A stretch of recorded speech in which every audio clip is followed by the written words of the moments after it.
Hello friends, स्वागत है आपका मेरे चैनल स्टडी विद फर्रू में। आज हम class 10 science chapter 3 metals and non metals NCERT में पेज नंबर 53 पर कुछ क्वेश्चन दिए गए हैं। इन क्वेश्चंस को आज हम सोल्व करेंगे। Question number 1, define the following terms. ये टर्म्स हमें डिफाइन करनी है। सबसे पहला है मिनरल। द एलिमेंट्स और compound which occur naturally in the earth crust are known as minerals. हमें पता है हमारी अर्थ की 3 लेयर होती हैं, क्रस्ट, कोर और मेंटल। जो क्रस्ट होती है वो अपर मोस्ट लेयर होती है। तो जो एलिमेंट्स और कंपाउंड्स अर्थ क्रस्ट में नेचुरली पाए जाते हैं, प्राकृतिक रूप से पाए जाते हैं, उन्हें कहते हैं हम मिनरल्स। दूसरा है और, if mineral contain a very high percentage of a particular metal and the metal can B profitably extracted from it. तो अर्थ क्रस्ट में जो मिनरल्स पाए जा रहे हैं, अगर उन मिनरल्स में बहुत ज़्यादा मात्रा में, बहुत ज़्यादा हाई परसेंटेज में मेटल भी पाया जाता है और उस मेटल को उससे मिनरल से निकाल भी लिया जाता है, तो उसे हम कहते हैं और। जैसे सपोज करिए ये क्या है, ये मिनरल है।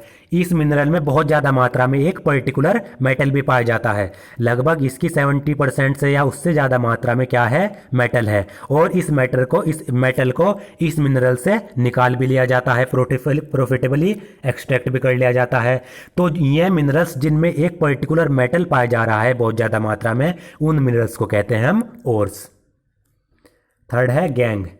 Ores mind from the earth are usually contaminated with large amount of impurities such as soil, sand, etc. called gang।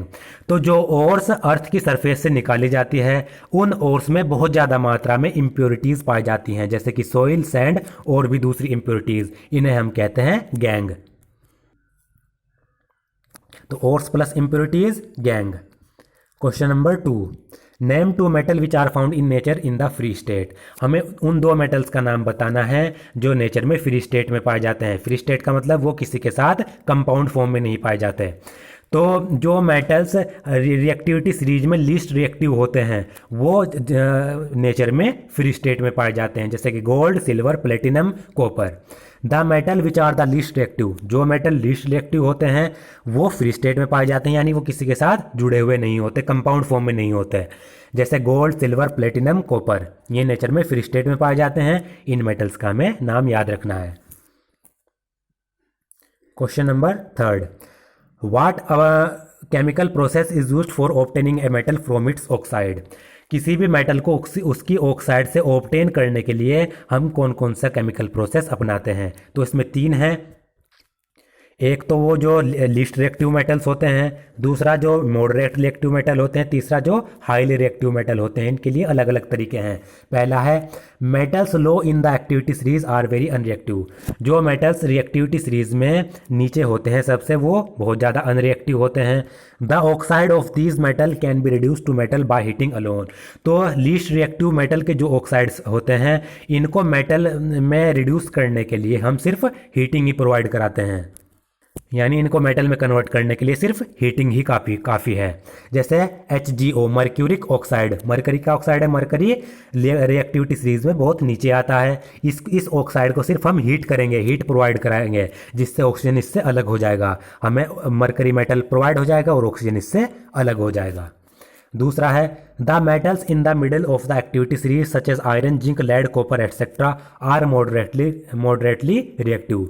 जो मेटल्स रिएक्टिविटी सीरीज में बीच में आते हैं, जैसे कि iron, zinc, lead, copper etcetera, ये मॉडरेटली रिएक्टिव होते हैं। These metal oxide are reduced to the corresponding metal by using suitable reducing agent। तो इन मेटल्स के मेटल ऑक्साइड को मेटल्स में रिड्यूस करने के लिए हम सुटेबल रिड्यूसिंग एजेंट का इस्तेमाल करते हैं। जैसे कि जिंक ऑक्साइड है, इसको हम मेटल में कन्वर्ट करने के लिए, रिड्यूस करने के लिए कार्बन का इस्तेमाल करेंगे। कार्बन इसके लिए रिड्यूसिंग एजेंट के रूप में एक्ट करता है। कार्बन क्या करेगा, ऑक्सीजन के साथ यहाँ पर कंबाइन होगा और ऑक्सीजन को इससे अलग कर देगा, जिससे जिंक हमें प्रोवाइड हो जाएगा और कार्बन मोनोऑक्साइड अलग निकल जाएगा। तो ये जिंक ऑक्साइड को रिड्यूस कर रहा है, क्योंकि ये इससे ऑक्सीजन को अलग कर रहा है।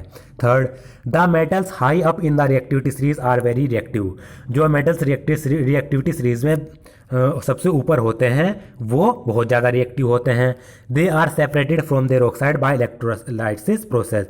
इनको इनके ऑक्साइड से सेपरेट करने के लिए हम इलेक्ट्रोलाइसिस प्रोसेस का इस्तेमाल करते हैं। इसमें जो मेटल है वो कैथोड पर जाकर जमा हो जाता है, एक्यूमुलेट हो जाता है। नॉन मेटल एनोड पर जाकर एक्यूमुलेट हो जाता है। तो ये तीनों हमें याद रखनी है। अब कुछ इन टेक्स्ट क्वेश्चन पेज नंबर 55 पर दिए गए हैं, इन्हें भी हम सोल्व करेंगे। Question number 1, metallic oxide of zinc, magnesium and copper were heated with the following metal.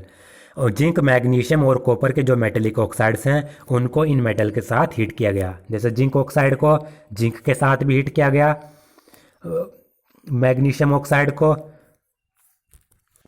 Zinc के साथ, मैग्नीशियम और कॉपर के साथ हीट किया गया। इसी प्रकार से मैग्नीशियम ऑक्साइड को जिंक के साथ भी, मैग्नीशियम के साथ भी और कॉपर के साथ हीट किया गया। इसी प्रकार से कॉपर ऑक्साइड को भी इन तीनों के साथ अलग अलग हीट किया गया और हमें बताना है इनमें किस प्रकार की रिएक्शन होती है। तो इस क्वेश्चन को करने से पहले हमें रिएक्टिविटी सीरीज पता होनी चाहिए। सबसे पहले रिएक्टिविटी सीरीज में पोटेशियम आता है, सोडियम आता है, उसके बाद कैल्शियम आता है, उसके बाद मैग्नीशियम आता है, एल्यूमिनियम आता है, उसके बाद जिंक आता है, उसके बाद फेरस आता है, फेरस के बाद लेड आता है, लेड के बाद हाइड्रोजन, हाइड्रोजन के बाद कॉपर, कॉपर के बाद मरकरी, मरकरी के बाद एजी सिल्वर, सिल्वर के बाद एयू गोल्ड। ये हमारी रिएक्टिविटी सीरीज है जो घट रही है। इसमें पोटेशियम सबसे ज़्यादा हाईली रिएक्टिव है, गोल्ड लीस्ट रिएक्टिव है। तो हमें सिर्फ 3 जानने हैं, जिंक, मैग्नीशियम और कॉपर का हमें ऑर्डर जानना है।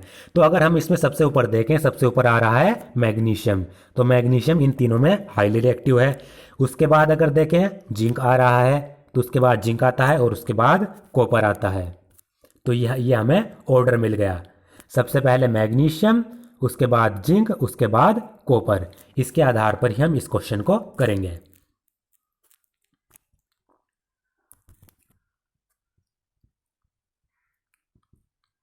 अगर हम देखें जिंक को हमने क्या किया, जिंक ऑक्साइड में हीट किया, जिंक ऑक्साइड के साथ। तो जिंक ऑक्साइड के साथ कोई भी रिएक्शन शो नहीं करेगा, तो नो रिएक्शन।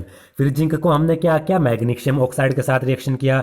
अब देखिए जो जिंक है वो मैग्नीशियम से कम रिएक्टिव है, तो जिंक मैग्नीशियम ऑक्साइड के साथ कोई भी रिएक्शन नहीं करेगा क्योंकि मैग्नीशियम जिंक से ज़्यादा रिएक्टिव है, तो इसमें भी नो रिएक्शन। इसी प्रकार से जिंक को अगर हमने कॉपर ऑक्साइड के साथ रिएक्ट किया, हीट किया, तो जिंक कॉपर से क्या है, ज़्यादा रिएक्टिव है। जिंक कॉपर से ज़्यादा रिएक्टिव है, तो जिंक कॉपर ऑक्साइड से कॉपर को क्या कर देगा, डिस्प्लेस कर देगा। जिंक कॉपर ऑक्साइड से कॉपर को डिस्प्लेस करके उसकी जगह ले लेगा। तो जिंक को हमने कॉपर ऑक्साइड के साथ रिएक्ट किया, जिंक कॉपर से ज़्यादा हाईली रिएक्टिव है, तो इसमें क्या होगी, डिस्प्लेसमेंट रिएक्शन होगी।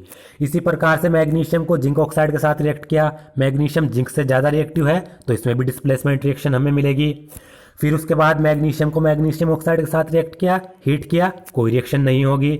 मैग्नीशियम को कॉपर ऑक्साइड के साथ रिएक्ट किया, हीट किया, तो मैग्नीशियम कॉपर से ज़्यादा हाईली रिएक्टिव है, तो मैग्नीशियम क्या कर देगा, कॉपर को डिस्प्लेस कर देगा, इसमें भी डिस्प्लेसमेंट रिएक्शन।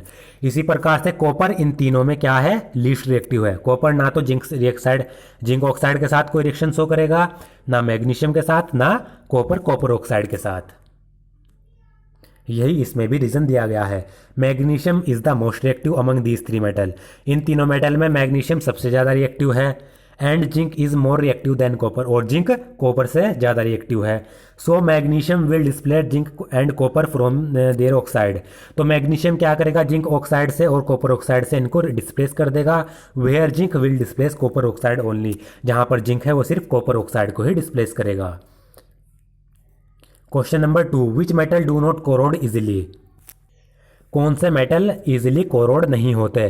तो जो मेटल्स लीस्ट रिएक्टिव होते हैं वो इजिली कोरोड नहीं होते क्योंकि वो किसी के साथ भी रिएक्शन नहीं करते। अगर वो किसी के साथ रिएक्शन शो नहीं करेंगे तो उन पे कोरोजन नहीं होगा। The metal which are least reactive do not corrode easily, जैसे कि गोल्ड, सिल्वर, प्लेटिनम और कॉपर, क्योंकि ये किसी के साथ रिएक्शन शो नहीं करते। Question number 3, what are alloys. Alloys क्या होते हैं। An alloy is a homogeneous mixture of 2 or more metal or a metal and a non-metal. जो एलॉय होता है वो दो मेटल का होमोजेनस मिक्सचर हो सकता है या फिर मेटल और नॉन मेटल का मिक्सचर भी हो सकता है।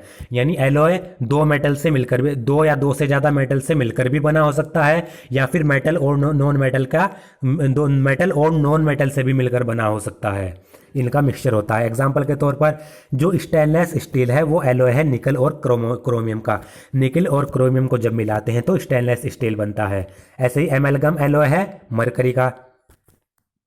यहाँ पर सिर्फ मरकरी इसलिए दिया गया है क्योंकि जो एमेलगम होता है वो मरकरी के साथ किसी दूसरे मेटल को भी मिलाया जाता है। वो मेटल कोई सा भी हो सकता है।